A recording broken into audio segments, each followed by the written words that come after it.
கர்த்தர் கொடானுக்குடி நன்றி நீ சாட்சியாக நிற்க வச்சதுக்கு.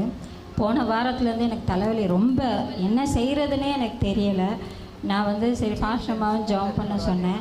ஆனால் அந்த தலைவலி விட்டுருச்சு. மறுபடியும் எனக்கு தலைவலி வந்துக்கிட்டே இருந்தது. இப்போ நில்லுங்க அப்படின்னு சொன்னாங்க. அந்த பிடனி வலியிலேருந்து எனக்கு தலைவலி இல்லை. அதே மாதிரி முட்டிக்கு கீழே அந்த சதைலேருந்து கால் எரிச்சல் எல்லாமே இருந்தது.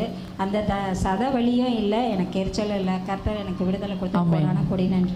கையை தட்டி கற்றுக்கு நன்றி சொல்லுங்க. கால் ரொம்ப எரிச்சலாக இருந்தது, உள்ளங்கால். இப்போ ஜபம் பண்ண உடனே அந்த எரிச்சல்லாம் போயிடுச்சுமா.